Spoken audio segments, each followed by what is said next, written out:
지난 시간에 이어서 이제 계속해서 빌립보서 우리 12절부터 공부합니다. 1장 12절부터.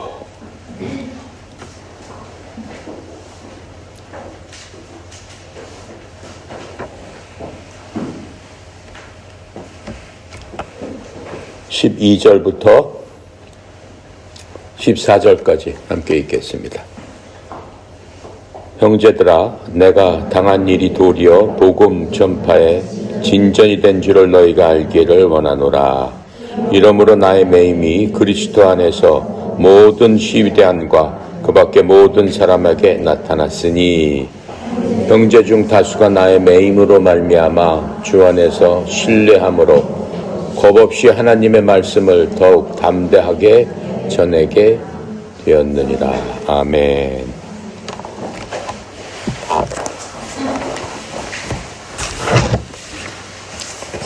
바울은 무엇보다도 선교사로서 자신의 사명을 감당하는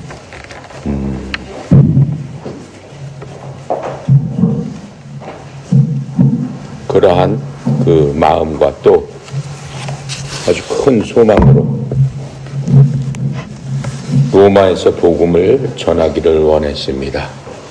그 당시 로마가 세계에서 가장 큰 도시였기 때문에 그곳에서 하나님의 말씀을 전하는 게 바울의 일생의 소망이었습니다. 전 세계를 지배했던 그 로마, 그 대제국의 중심지가 바로 로마죠. 세상에서 가장 중요한 도시입니다. 바울이 이 로마를 그리스도께로 인도할 수 있다면은 수백만 명의 사람들을 구원의 메시지로 하나님께 인도할 수 있을 것이라는 그러한 정말 큰 소망을 가졌습니다. 그리고 이러한 것들은 바울의 일생을 통해서 예수 그리스도로 거듭난 새로 태어난 사람으로서 가장 큰 계획이었습니다. 그래서 그 바울이 내가 예루살렘에 다녀온 후에는 로마로 가야 되겠다라고 이렇게 얘기한 부분이 있습니다. 사도행전 19장 21절에 보면은 이 일들이 끝난 후에 바울이 마케도니아와 아가야를 거쳐 예루살렘으로 가기 위해 영안에서 작정하여 이르되 내가 거기에 있다가 반드시 로마로 가야 하리라, 이렇게 쓰고 있습니다. 사도행전은 다른 말로 얘기하면 바울의 행전입니다. 바울의 사역에 대해서 이런저런 일들, 또 사역하면서 일어났던 일들, 또 사역의 성과, 또 다른 사역자들, 하지만 바울이 중심이 돼서 그 모든 것들이 이 사도행전에 기록되어 있죠. 사도행전은 의사 누가가 썼다고 얘기했습니다. 그래서 바울은 이 고린도에서 로마서를 썼습니다. 로마서에 뭐라고 얘기했냐면은 내가 할 수 있는 한 로마에 있는 여러분들에게 복음을 전할 준비가 되어 있습니다라고 하면서 한 번도 보지 못한 로마 교회, 이방인이죠. 물론 이스라엘 사람들이 아니고 그 중에는 그 디아스포라가 되어서 국가가 망했으니까 거기에서 살고 있는 유대인들도 있었지만 대부분은 로마 시민, 그런 이방인들이었습니다. 그래서 로마서 1장 15절에 보면 이렇게 썼습니다. 그러므로 내 안에 있는 분량에 따라 나는 로마에 있는 너희들에게도 복음을 선포할 준비가 되어 있노라, 이렇게 하면서 정말로 로마로 가기를 소원을 했습니다. 물론 기도도 많이 했겠죠. 그래서 바울은 이러한 선교사로서, 전도자로서 로마에 가고 싶었지만은 결국은 가긴 갔지만은 지금 어떤 상황에 옥에 갇혀 있는 상황이죠. 옥에 갇혀서 자기의 꿈을 현재까지는 이루지 못하지만은 결과적으로는 죄인이 돼서 로마로 끌려가는 그러한 일들을 맡게 됩니다. 그것도 바울이 소망했던 것 중에 하나인데 바울이 계획했던 것과 하나님이 생각했던 것하고는 틀리다라고 하는 겁니다. 개선 장군처럼 멋지게 로마로 들어가서 복음을 전한 게 아니고 죄수로서 매여서 감옥으로 끌려갔다라고 하는 겁니다. 그래서 바울은 여러 가지 회심하면서 예수 그리스도를 믿으면서 너무나 많은 경험을 했어요. 그것만으로도 엄청난 많은 그 편지의 분량을 쓸 수가 있었겠죠. 하지만 바울은 그 모든 것들을 지금 우리가 읽었던 빌립보서 1장 12절에 뭐라고 얘기를 하고 있어요? 그냥 한마디로 자기가 일어났던 일들을 한마디로 빌립보 성도들에게 썼습니다. 다시 한번 읽어보면 형제들아 내가 당한 일이 이렇게 썼어요. 그 모든 일들을 내가 당한 일 그 한마디로 함축해서 썼습니다. 곧 떴다는 거예요. 이 감옥에 갇히고 매맞고 죽을 뻔하고 수많은 고통과 환난을 겪었지만 그 일이 도리어 복음 전파의 진전이 된 줄을 너희가 알기를 원하노라. 내가 그렇게 고난을 당하고 했지만 그 모든 것들을 통해서 오히려 하나님을 전파하는 그러한 일들이 됐다라고 하는 겁니다. 고난 중에서도 하나님께서는 그 모든 것들을 합력하여 복음의 전파라는 선한 일을 이루셨다. 그런데 그것을 나뿐만 아니라 너희도 알기를 원하노라 이렇게 얘기하는 겁니다. 왜 알기를 원하라고 했겠어요? 형제 자매들에게도 마찬가지로 얘기하는 겁니다. 너희들이 하나님을 믿었을 때 어떠한 일을 당할지라도 그것을 불행으로 여기지 말라라고 하는 거죠. 오히려 그것은 영광이 되고 마음속에 큰 기쁨이 되느니라. 왜요? 하나님을 믿는 사람 중에 큰 기쁨 중에 하나가 뭐라고 그랬어요? 그리스도가 내 안에 계시기 때문에 그리스도의 형상이 나를 통해서 다른 사람에게 전달되기를 원하고 그 전달을 받은 사람이 나로 인해서 하나님께 영광을 돌릴 적에 나는 그 사람이 하나님께 영광을 돌리는 것이 내 마음속에 큰 행복과 기쁨이 될 뿐만 아니고 그 사람에게도 큰 은혜가 되기 때문에 만약에 나를 통해서 어떠한 사람이 잃어버린 영혼을 찾게 된다면은 내가 당한 일이 오히려 기쁨이 아니냐 이렇게 역설적으로 이야기하고 있는 겁니다. 그래서 이 빌립보서도 너희들이 그런 것들을 알기 원하노라라고 해서 쓴 목적도 이 한마디로 함축하고 있다라고 하는 것을 우리가 볼 수 있습니다. 그래서 이 바울이라는 사람은 정말로 자신에게 일어났던 일, 그 일에 대해서 기쁨으로 썼다는 것은 그 바울이 뭐 특별한 사람이라서 그런 건 아닙니다. 하나님께 얼마나 가까이 가느냐에 따라서 바울 이상으로도 그렇게 할 수 있는 거죠. 그래서 이 사건에 대한 기록은 지금 내가 당한 일, 거기에 대한 기록은 이 사도행전 그 누가가 자세히 기록했는데 21장부터 28장까지 자세히 사건마다 기록하고 있다는 것을 우리가 사도행전을 통해 알 수 있습니다. 그래서 예루살렘 성전에서 이제 바울이 잡히는 그런 것들이 첫 번째로 감옥에 갇히는 일이 일어나게 되죠. 예루살렘 성전에 있다가 불법적으로 체포가 됩니다. 체포돼서 로마 총독의 관할지인 가이사랴 지역으로 구금이 됩니다. 사도행전 23장 32절부터 34절에 이렇게 설명을 합니다. 이에 총대장이 젊은이를 떠나게 하며 그에게 분부하되 너는 주의하여 내가 이 말을 내게 일렀다고 아무에게도 말하지 말라 하고 백부장 둘을 불러 이르되 밤 3시에 가이사랴로 갈 군대 200명과 기병 70명과 창병 200명을 준비하라. 또 그들이 바울을 태워 벨리스 총독에게 안전히 데려가도록 그들에게 짐승은 들을 주라 하고. 무슨 얘기냐면은 지금 바울은 유다 지방에 있습니다. 근데 바울이 예수 그리스도를 전함으로 말미암아 바울을 잡기 위해서 열혈 청년 당원들, 유대교를 신봉하는 사람들이 결사대를 만들었어요. 몇백 명이 청년 결사대를 만들어 가지고 대제사장들 또 공회 그 헤롯 당원들 사내들인 공회원들, 그 사람들의 말을 들으면서 바울을 죽이기까지는 우리가 먹지도 않고 자지도 않고 바울을 반드시 죽이겠습니다라고 결사대를 만듭니다. 그것을 보고 바울은 그 당시 굉장히 유명한 사람이었기 때문에 잘못하면은 큰 혼란이 있기 때문에 그 로마 군대가 바울을 미리 잡아가지고 총독 있는 데로 보내는 겁니다. 그 광경을 지금 이렇게 쓰고 있는 겁니다. 사도행전에서. 그래서 바울은 실질적으로 AD 57년부터 59년까지 로마 총독, 그 당시의 총독이 벨리스였습니다.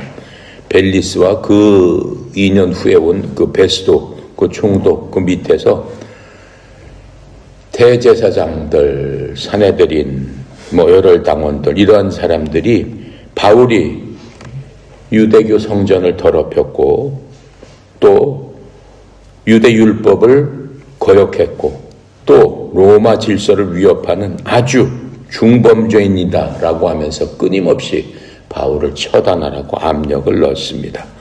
이러한 고발로 말미암아 바울이 2년 동안 유대 지방 그 벨리스 총독이 있는데 구금되었다라고 하는 겁니다.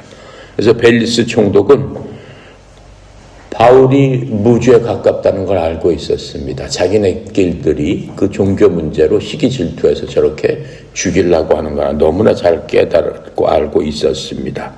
하지만 그 총독이 유대 사람들의 환심을 얻고 또 바울에게서 무슨 돈이라도, 바울 집안이 부유하고 넉넉한 집안이니까는 바울에게서 뇌물을 받을까 싶어가지고 바울을 감옥에 2년 동안이나 가둬두게 된 겁니다. 사도행전 24장 27절에 보니까 이렇게 설명합니다. 그러나 2년 뒤에 베스도가 벨릭스의 자리로 오매 총독 벨릭스가 유대인들의 기쁨을 주기 위하여 바울을 결박한 채로 두니라. 자기가 떠나면서도 바울을 그냥 감옥에 내버려 둔 겁니다. 마침내 바울이 베스도가 총독이 되자 로마 황제 가이사르에게 내가 가이사르한테 가서 내 죄에 대해서 다시 한번 재판을 받겠다 이렇게 한 겁니다. 그래서 유대인이었으면 그렇게 못하죠. 근데 로마법에 따르면은 모든 로마 시민들은 이 로마 황제 앞에 가서 자기의 무죄를 주장할 수 있는 그러한 특권을 갖고 있었습니다. 근데 바울은 로마 시민권을 가진 사람이었죠. 그렇게 황제에게 상소를 하게 되니까는 보낼 수밖에 없습니다. 법에 따라서 베스도가 로마로 군인들을 호송해가지고 군인들이 보내게 되는 그러한 과정을 보게 됩니다.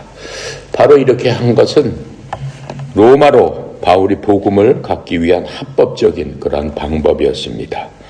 그래서 예수님의 말씀인 이 로마서에서 말씀하신 대로 보면은 드디어 로마로 복음을 전하게 되는 그러한 그 길이 열리게 된 겁니다.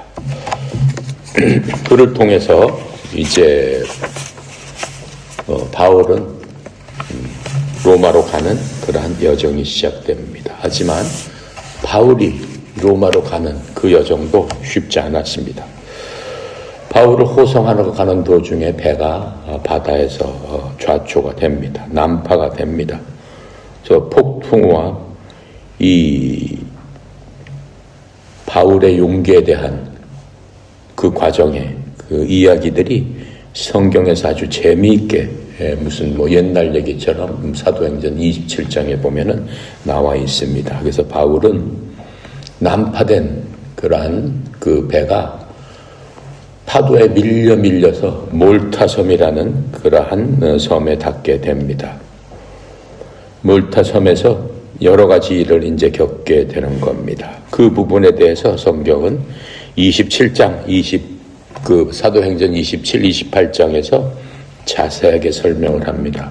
뭐 때문에 그걸 자세하게 설명을 할까요?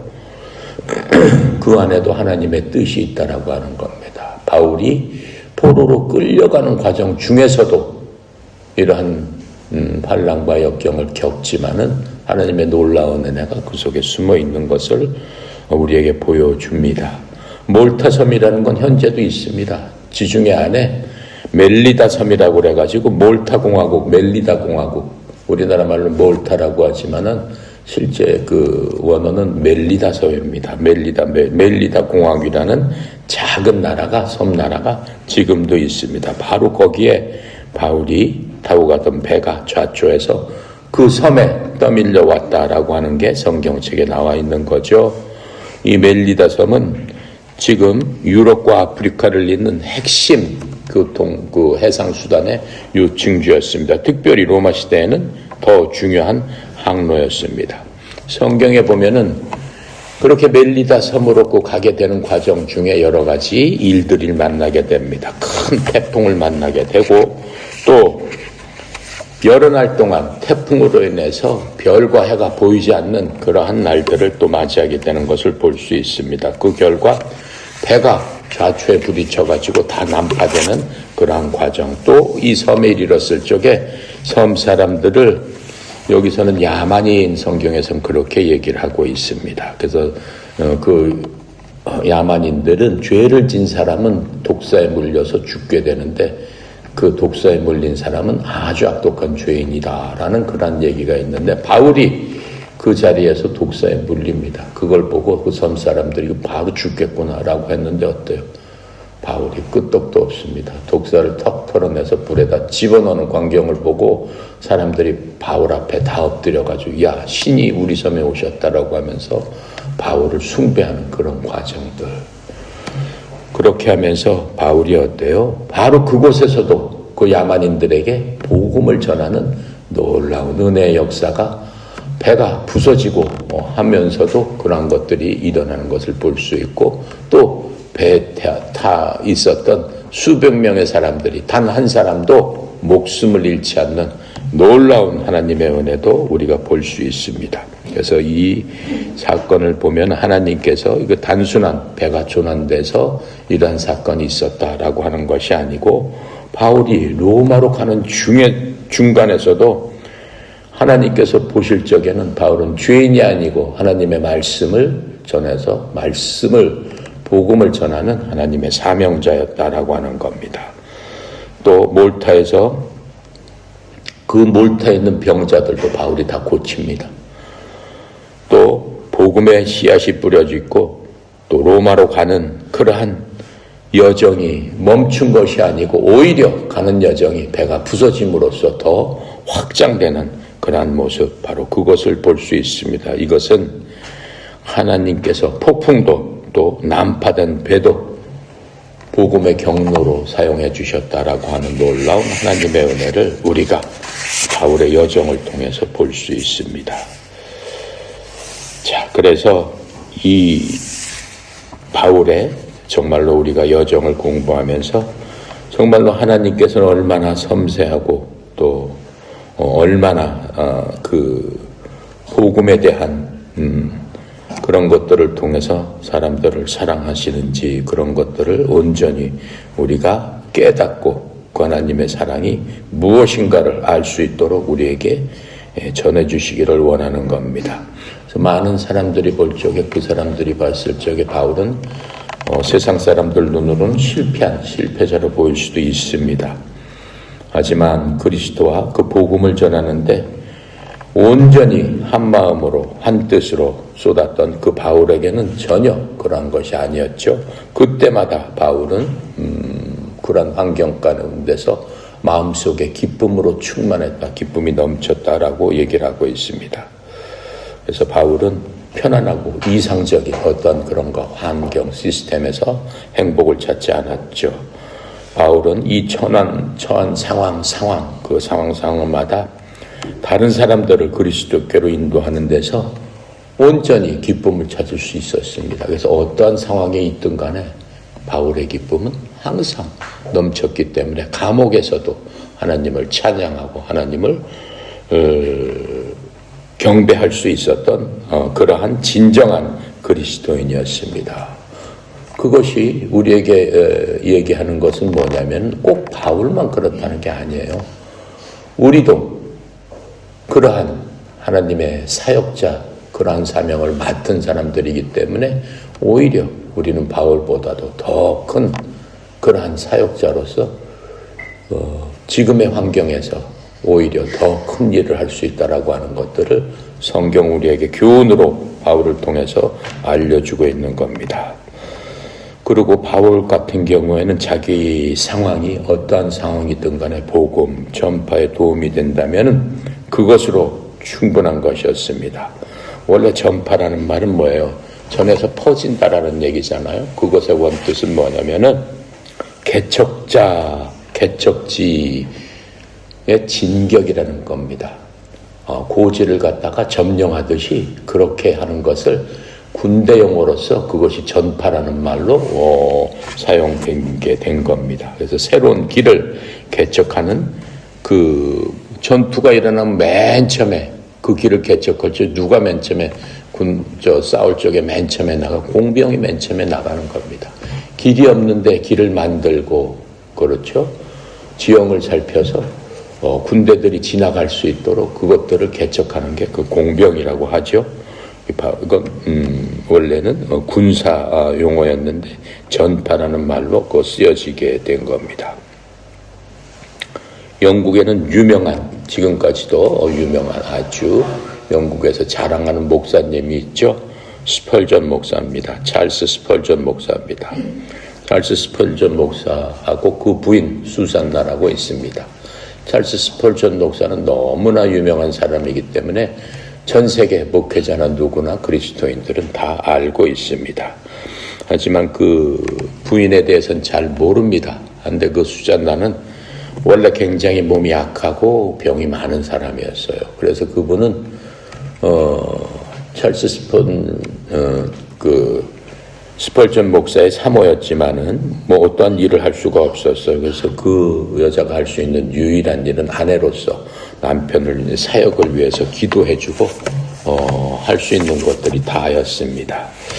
하지만 하나님께서는 이 수잔나를 통해서 남편의 책, 스펄전 목사가 너무 유명하니까 그 설교집을 구입할 수 없는 그러한 그 신앙인들, 또 젊은 목회자들, 그 목회자들을 위해서 내 남편의, 내가 다른 건 할 수 없지만 내 남편의 설교집을 잘 복사를 해서 이 젊은 설교자들한테 복음을 전하는데 도움이 될 수 있도록 내가 해줘야 되겠다라고 해서 그것을 복사해서 젊은 그 선교사들, 목사들에게 나눠주기 시작했습니다.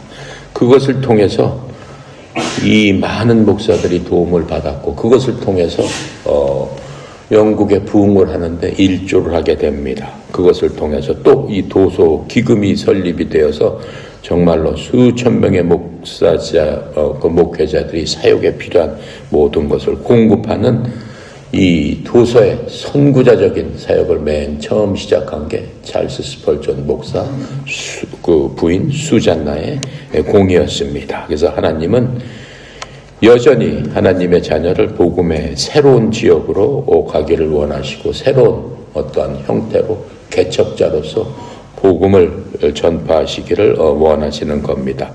그래서 때때로 우리가 개척자가 될 수밖에 없도록 하나님께서는 우리의 인생의 여정 또 인생의 환경을 마련해 주시기도 합니다. 사실 복음이 빌립보에서 처음 전해진 것도 그러한 그 과정이었죠. 마케도니아 사람이 환상에 나타나서 우리를 도우라라고 하는 그런 것을 통해서 바울이 빌립보로 가서 어렵지만 힘들지만 아무도 모르는 그곳에 가서 복음을 전해서 결국은 유럽 지역의 복음의 발판이 되는 놀라운 그러한 경험을 우리가 봤습니다.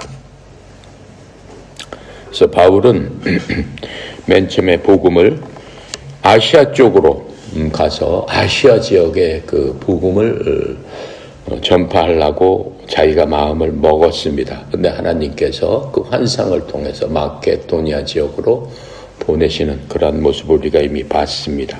그래서 이 서쪽 유럽으로 가라고 주님께서 지시함으로 말미암아 바울이 그 말씀대로 바로 순종해서 자신의 계획대로 한 것이 아니고 하나님의 뜻대로 유럽 지역을 다니면서 복음을 전하게 되는 겁니다. 그래서 하나님은 때때로 우리가 복음을 개척하는 데 돕기 위해서 이상한 방법을 사용하시기도 합니다. 바울의 경우처럼 우리가 살펴보는 대로 이 바울이 감옥에서 그 가이사한테 잡혀가면서 그 근위대, 황제, 호위대, 그 황제가 직속적으로 경영하는 그 감옥에 잡히게 한 것도 마찬가지입니다. 그것을 통해서 그 근위대의 그 가이사르의 특수부대원들까지도 복음을 전파하게 하는 그러한 모습을 성경에서 볼 수 있습니다. 우리가 지금 읽은 그 12절부터 14절까지는 사흘에 묶인 그 바울을 통해서 복음을 전파하는 바로 그 모습입니다. 그 이후에 또 15절부터 19절까지는 바울을 비판하면서 바울을 어떻게 해요? 바울을 대항하는 그 비판자들을 통해서 하나님께서 뭘 하시는 거예요? 하나님께서 또 복음을 전하시는 거고, 또 바울에게는 여러 가지 많은 위기를 겪게 됩니다. 그 위기를 통해서 복음을 전파하는 그러한 모습들을 우리가 이 말씀을 통해서 보게 됩니다. 지금 우리가 읽었던 12절부터 14절까지는 바울이 감옥에 사슬로 매임을 받았는데 그 가운데서도 하나님께서 복음을 전파하게 하는 바로 그 모습입니다. 하나님께서는 성경에 보면은 사람이 상상할 수 없는 여러 가지 방법으로 하나님의 뜻을 또 하나님의 말씀을 전하는 모습을 볼 수 있죠. 여러분 다 아는 모세의 지팡이, 그 지팡이가 무슨 힘이 있겠어요? 근데 마른 그 지팡이가 이스라엘 민족 250만 명을 이집트의 노예로부터 해방시키는 그러한 놀라운 힘과 그 역사를 갖고 있다라고 하는 거예요. 근데 그것은 지팡이가 역사가 있는 게 아니죠. 그것을 사용하시는 하나님의 능력이 하찮은 것들이라도 그것을 통해서 하나님의 뜻을 이뤄내는 도구로 사용된다라고 하는 것을 우리는 볼 수 있습니다. 또 성경의 위대한 왕 다윗은 어때요? 15살, 17살의 어린 소년이 뭐 하나 갖고 다윗 왕이 되는 겁니까? 길에 다니는 공깃돌만한 거 하나를 갖고 어떻게 돼요? 놀라운 역사를 만드는 거죠. 이스라엘을 이룩하는 그러한 은혜의 역사가 그것을 통해서 하나님께서 만들어 주시는 것을 볼 수 있습니다. 그래서 로마인들은 바울 손목에 채운 사슬이 그 사람을 묶는 대신에 오히려 그 바울 손에 묶여 있는 사슬이 그것을 통해서 하나님의 복음이 퍼져나간다라고 하는 것을 우리는 깨달을 수 있습니다. 바울이 투옥되었을 적에 이렇게 썼습니다. 나는 악인처럼 고난을 당하나 이렇게 갇혀있지만 하나님의 말씀은 묶이지 않습니다. 이렇게 얘기하고 있습니다. 그래서 하나님의 말씀은 묶어둘 수도 없는 거예요. 하나님의 말씀은 어디에서나 모든 사람에게 능력으로 역사하시는 바로 그것이 하나님의 말씀이다라고 하는 겁니다. 그래서 그러한 모든 것들을 깨달은 바울은 전혀 자기 환경에 대해서 불평한 적이 없고 불평한 일이 없습니다. 오히려 자신의 쇠사슬을 하나님께 아뢰면서 복음 전파의 선구적인 일들에 쓰일 수 있도록 기도하고 간구했던 사람입니다. 그래서 하나님은 그러한 기도에 대해서 기쁘게 응답해 주시는 모습을 그 상황마다 우리는 볼 수 있습니다. 먼저 이 쇠사슬은 바울에게 하나님을 알지 못하는 사람들, 성경에서는 하나님을 알지 못하고 마귀한테 속박받아 있는 모든 사람들을 잃어버린 영혼이다 이렇게 말씀하세요. 왜 잃어버린 영혼이에요? 하나님께서는 사람을 만들 적에 영혼육 이렇게 세 가지로 만들어 주셨습니다. 여러분 속에서는 영혼육 이 세 개가 있습니다. 마치 하나님께서는 성부 아버지, 성자 예수님, 성령 하나님 이렇게 세 분이서 하나가 이룬 것처럼 여러분도 나도 이 세계가 나를 이루는 겁니다. 내 속에는 성부, 성자, 성령처럼 세 개가 있지만 그 세 개가 합쳐서 나다라고 하는 거예요. 여러분 속에 있는 게 뭐예요? 육신, 그렇죠? 그 다음에 여러분의 혼, 여러분의 영. 혼은 뭐예요? 여러분이 내 얘기를 듣고 깨닫고 이해하고 감정을 갖고 세상을 판단하고 지식을 얻게 되고 무엇의 작용이요? 모두 혼의 작용입니다. 세상에 만지고 보이고 느끼고 하는 것들을 통해서 여러분이 갖고 있는 지정의가 형성되고 여러분이 지식이 형성되는 것은 모두 혼의 작용이에요. 혼이 뛰어난 사람은 지식에도 뛰어날 수 있고 혼이 뛰어난 사람은 여러 가지 감정적인 면에서도 뛰어나서 훌륭한 예술가, 훌륭한 문학가, 훌륭한 철학가 이런 사람이 되는 것. 그건 모두 혼이 뛰어난 사람입니다. 그럼 영은 뭐예요? 영은 하나님께서는 세상을 창조할 때 이 영을 다 주셨어요. 모든 사람은 영을 갖고 있다라고 했어요. 영은 뭡니까? 육과 혼은 알겠는데 영은 하나님을 아는 겁니다.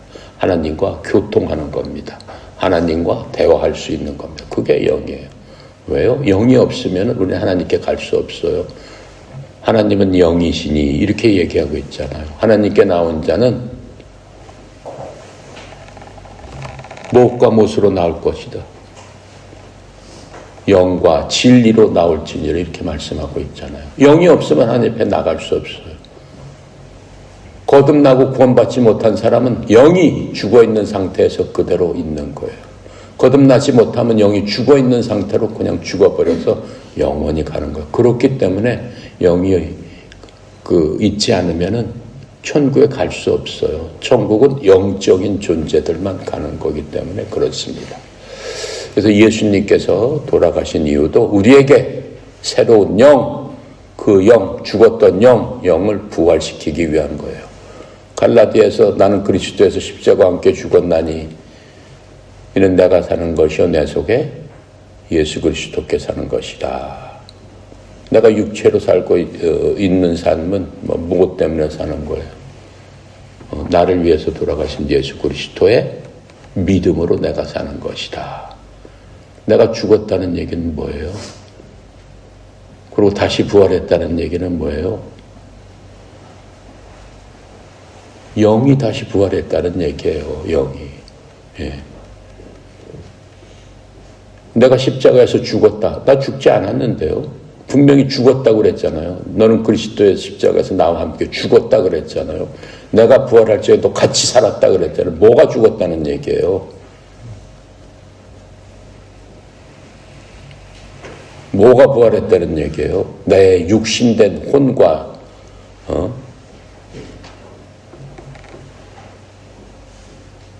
그 모든 것들, 내 속에 더러운 모든 것들, 그게 죽었다라는 거예요. 뭐가 부활했다는 거예요? 죽었던 영이 다시 살아났다라고 하는 거예요. 그래서 하나님께서 구원받은 모든 영혼들한테 뭘 주셨다라고 그래요? 하나님의 성령을 주실 수 있어요.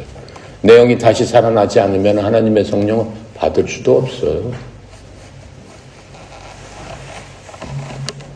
정말 대단한 거죠. 그래서 우리는 천국에 갈 수 있는 그러한 자격을 얻은 거예요. 영이 없는 사람이 어떻게 천국을 가요? 육신으로 걸어서 갈 수 있어요? 천국은 그렇게 갈 수 있는 데가 아니잖아요. 육신은 물질과 같은 거예요. 물질은 쓰면은 없어지는 거예요. 물질이 영원할 수 있어요? 그건 아닌 거예요. 물질은 쓰면은 쇠퇴하고 없어지고 사라지는 거예요. 여러분의 몸이나 내 몸이나 물질이잖아요. 예, 세포가 매일매일 죽어가잖아요. 그 물질이기 때문에 그렇습니다. 하지만 영이 죽어요? 죽을 수 없어요. 예. 그래서 하나님께 가는 사람은 영과 진리로 나올지니라. 예배한다는 건 뭐예요? 하나님 앞에 간다는 거예요. 하나님과 교통하는 거예요. 쉽게 얘기하면은 하나님과 교통하는 바로 그 상태예요. 하나님을 만나고 하나님과 교통할 적에는 어떻게 하겠어요? 여러분 한번 하나님을 만나보세요. 꿇어 엎드려서 경배할 수밖에 없어요. 나는 하나님 앞에 당당히 서야지. 그럴 수가 없어요. 보는 순간 바로 거꾸러지고 엎드러집니다. 얘 경배하지 말라고 그래도 경배할 수밖에 없어요. 그게 창조주 하나님의 본체십니다. 그 본체 앞에 설 수 있는 사람은 아무도 없어요. 그분은 창조주시고 우리는 피조물이기 때문에 당연한 겁니다.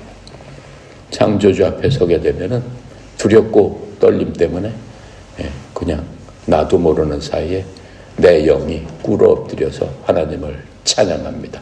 찬양하지 말라고 해도 찬양할 수밖에 없어요. 그래서 이 바울은 그 모든 것들을 단번에 하나님의 지혜로 깨우친 사람입니다. 그래서 바울이 이러한 쇠사슬 이런 것들은 하나님 앞에 자기가 교제하고 교통했던 거에 비하면 정말로 아무것도 아닌 거예요. 장난감과 같은 거예요. 무서울 게 없었던 거예요. 하나님의 전지전능하심, 무소부재하심, 하나님의 그 크신 인간의 그 말로서는 다 할 수 없는 그러한 놀라운 능력 가운데 어떻게 할 수 없는 거예요. 여호와라는 말은 그래서 여호와 하나님, 성경에서 나오는 말은 뭐예요? Almighty God. 영어로 따지면 Almighty God. 엘로힘, Almighty God를 엘로힘이라고 얘기하는 겁니다. 그 다음에 아도나이, 나의 주님 이렇게 얘기하는 것. 둘이 합쳐져 가지고 여호와 이런 말이 나온 거예요. 여호와의 뜻은 바로 그런 거예요. 사도 바울은 그러한 모든 것들을 너무나 잘 알고 매 순간순간마다 주님과 그렇게 교제했던 사람입니다. 근데 이 사도 바울의 그 모습을 보면은 정말로 우리도 부러울 수밖에 없죠. 하나님께서 원하시는 그 모습이 바로 우리 속에 이렇게 생생하게 나와 있는데 그 모습을 닮아가는 그 우리가 돼야 되겠죠. 그래서 사도 바울이 그 감옥에 갇혀 있을 적에도 사도 바울은 로마 군병에게 24시간 내내 쇠사슬로 묶여 있다라고 그랬어요. 로마 군인이 6시간마다 교대 하는데 4번씩 그렇게 교대를 하기 때문에 그 4번의 군인들에게 복음을 전할 수 있는 기회가 생겼다라고 해서 마음에 기뻤다라고 하는 겁니다. 정말 대단한 사람 아닙니까? 하나님을 알게 되면은 그것이 기쁨이다라고 하는 거예요. 군인 중에 한 명이 그 사도 바울을 보면서 무엇을 보겠어요? 사도 바울 쉬지 말고 기도해라. 항상 감사해라. 항상 기뻐해라. 그게 사도 바울이 쓴 거 아니에요? 그 묶여있는 사람이 그 마음속에 기쁨이 넘치기 때문에 또 새로운 사람 왔네. 내가 보복을 전할 기회가 왔네. 묶여있지만은 너무나 기뻤던 거예요. 또 새로운 사람이 왔네. 너무나 기쁘다. 이렇게 생각을 했던 거예요. 그래서 쉬지 말고 기도하라는 얘기가 거기서 나오는 겁니다. 그래서 사람의 그 영적인 그러한 상태를 보면서 이 군인들이 놀랄 수밖에 없어요. 저 바울이 믿는 하나님이 도대체 어떤 사람인가라고 생각했을 겁니다. 바울의 입에서 나오는 그 진리의 말씀을 듣고 그 사람들의 영혼이 어떻게 돼요? 잃었던 그 영을 되찾을 수 있는 어떤 그러한 그 결박이 풀어지는 모습이 바로 그곳에서 있었던 겁니다. 그래서 사람이 쇠사슬로 묶여있는 그런 모습, 그러한 모습이 아니고 영혼이 묶여있던, 오히려 쇠사슬로 묶여있는 바울이 그 영혼이 묶여있는 군인들의 그 영을 깨우는 놀라운 은혜가 그 감옥에서 일어나서 그 사람들이 예수님을 믿는 그러한 모습을 우리는 볼 수 있습니다. 바울이 만약에 그런 것도 없는 자연이었다면 결코 할 수가 없었겠죠. 그 군위대, 엘리트 그 군사들을 어떻게 복음을 전할 수가 있겠어요. 근데 하나님의 그 은혜라는 것은 정말로 인간의 생각으로는 측량할 수 없는 거죠. 그래서 이 쇠사슬을 통해서 바울은 이 접촉할 수 없는 많은 부류의 사람들을 접촉할 수 있는 기회가 됐어요. 2년 동안이나 그렇게 있었죠. 바울은 결국은 6년을 감옥에서 보냅니다. 1차로 그 이스라엘에서 2년 동안 벨릭스 밑에서 2년이 있었죠. 로마 감옥에서 1차 톡했었죠. 2년이 있었죠. 잠시 풀립니다. 그래서 2, 3년 동안 선교여행으로 마지막에 목이 잘릴 적에는 2차 감옥에 있었을 적에 목이 잘리는 그런 것들이 역사적으로 우리는 볼 수 있습니다. 이래서 이 바울이 공식적으로는 그 로마의 죄수로 갔지만은 바울의 사건은 굉장히 중요한 거였어요. 로마 시민은 아무나 되지 않습니다. 로마 시민 중에서도 아주 거물인 바울이 그러한 식으로 잡혀오게 되니까는 로마 그 고위 그 정부에서도 굉장히 관심을 가졌고, 로마는 어때요? 로마법이 아직도 우리 형법, 전 세계 법의 기초가 되는 거예요. 그 시대 만들었던 민법이나 뭐 이런 것들이 그 대단한 그 나라였어요. 로마는 그 법을 엄청 중시합니다. 그래서 로마법이라는 거는 전 세계의 법의 기초를 만든 그 법이기 때문에 이 로마 정부가 이 새로운 기독교의 종파의 공식적인 어떠한 그 지위를 결정하는 그러한 것들 때문에 사람들이 과연 이 종교라는 게 유대계의 또 다른 종파냐 아니면은 새로운 종교냐, 바로 이 종교는 근데 뭐 로마를 위협하는 종교냐, 이런 것들 갖고 이 신학자들 또 이 법률가들이 로마 그 기독교의 교리를 연구했다는 사실은 기독교를 전파하는 데 있어서 한몫했다라고 하는 겁니다. 지금의 기독교를 전파하는 데 있어서도 한몫을 했고, 결국은 로마가 어때요? 예수님 돌아가시고 나서 313년에 국교로 되지 않습니까? 물론 순수한 예수님의 그 진리를 받아들인 것은 아니지만 그래도 하나님의 진리를, 하나님을 인정하는, 하나님을 악용했지만 그래도 하나님을 인정하는 그런 것들을 통해서 악한 가운데 전 세계로 퍼져나가는 그런 것들이 시작됩니다. 그래서 313년 뭐예요? 콘스탄티노플 대제가 기독교를 공인을 하면서 천주교가 그때 생기는 겁니다. 그래서 로마에서 그 천주교 교황이 처음으로 나오게 되는 겁니다. 그게 지금의 천주교의 뿌리입니다. 그래서 천주교의 시초는 기독교입니다. 바로 예수님께서 예수네 교회를 설립하신 그 교회의 뿌리가 이 천주교입니다. 그래서 우리는 천주교로부터 나온 개신교가 아니에요. 지금 개신교라고 하는 건 잘못된 얘기죠. 우리는 천주교에서부터 종교개혁을 통해서 1500년도에 나온 게 아니고 예수님 시대 때 만들어진, 지금 로마 교인들, 에베소 교인들, 빌립보 교인들 교회가 있었잖아요. 그 교회의 뿌리가 우리의 뿌리다라고 하는 겁니다. 자, 그래서 하나님께서는 당신의 백성들이 어떤 방법으로 이 선구자적인 그러한 그 전진을 이루게 하기 위해서 하나님께서 때때로는 속박으로 가둬두시기도 합니다. 근데 그게 진정한 속박은 아니겠죠. 바울은 바로 이러한 생각을 갖고 이 모든 일을 행했어요. 바로 한 마음, 한 뜻, 즉 그것은 그리스도 안에 내가 있다는 거죠. 그래서 한 마음으로 모든 상황을 하나님께 복음을 전파하기 위해서 그 주신 궤로 여겼습니다. 그러니까 바울의 그 기본은 딱 한 마음이에요. 어떠한 기회든지 이 기회가 나에게 주신 하나님의 은혜인데 그것은 내가 알고 있는 예수님을 전하는 바로 그것이다 라고 생각했습니다. 그래서 어떠한 상황이든 어떠한 경우든 불평할 수가 없었습니다. 주님께서 인도하신 모든 것들이 전도의 현장이었습니다. 그래서 바울에게는 기쁨만 넘칠 수밖에 없었습니다.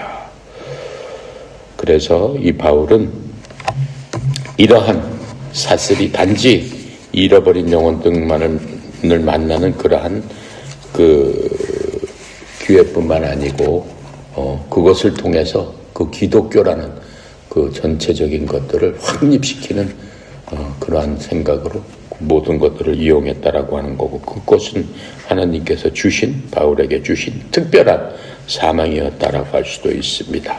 다른 사도들과 달리 바울에게는 그러한 사명을 주셨기 때문에 바울이 특별히 한 게 뭐예요? 바울이 특별히 한 게 복음서 14권을 통해서 기독교의 교리를 완전히 확립시킨 거 아니겠습니까? 그래서 구원은 믿음으로 온다라고 하는 그러한 교리들, 정말로 엄청난 교리들을 확립시킨 바로 그 사람입니다. 14절에 이제 이렇게 쓴 거죠. 주 안에 있는 형제들 중에 많은 사람들이 내가 결박된 것으로 말미암아 확신을 갖게 되어 두려움 없이 더욱더 담대하게 말씀을 말하게 되었느니라. 바울은 그렇게 쓰는 것도 다른 사람이 그렇게 썼다면 교만할 수도 있어요. 근데 바울은 어땠습니까?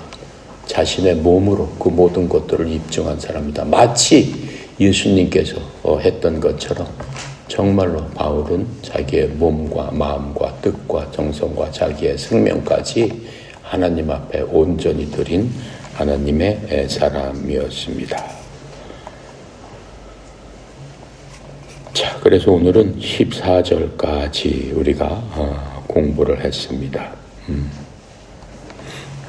자, 오늘은 거기까지 하고 기도하고 마치도록 하겠습니다. 그래서 우리 그 회원님은 어떻게 됐나? 오늘 수술 지금 끝났나? 끝났어. 9시에 수술 들어갔었어? 그래. 특별히 우리 박혜원 우리 자매를 위해서 하나님께 간절하게 기도합시다. 하나님께서 성경 말씀에 뭐라고 있냐면 의인의 기도는 의인이 다른 사람들을 위해서 기도하는 것은 능력이 있도다. 하나님께서 역사하시는 힘이 크도다. 이렇게 말씀해 주셨습니다. 그래서 여러분들한테 무슨 기도해 주세요. 이런 얘기 많이 듣죠?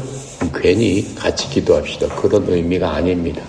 하나님의 모든 말씀은 능력으로서 실제로 이루어지기를 위해서 하는 거지 거치장으로 무슨 그냥 예의로 그냥 형식으로 그런 거 없습니다. 기독교는 실천의 종교고 능력의 종교고 파워의 종교이기 때문에 우리가 뭐든 하는 것, 말하는 것, 행동하는 것, 기도하는 것 그거 자체가 이루어진 줄로 믿고 기도했을 적에 하나님께서 우리의 기도를 들어주신다라고 하는 겁니다. 여러분들도 하나님께서 약속하신 그 말씀을 믿는 것, 우리는 하나님의 말씀을 그대로 믿고 순종하는 거예요. 그래서 믿고 순종하면서 우리 박현 자매를 위해서 수술을 통해서 하나님께서 의사를 붙이셔서 하나님께서 좋은 수술로 해주실 줄로 믿습니다.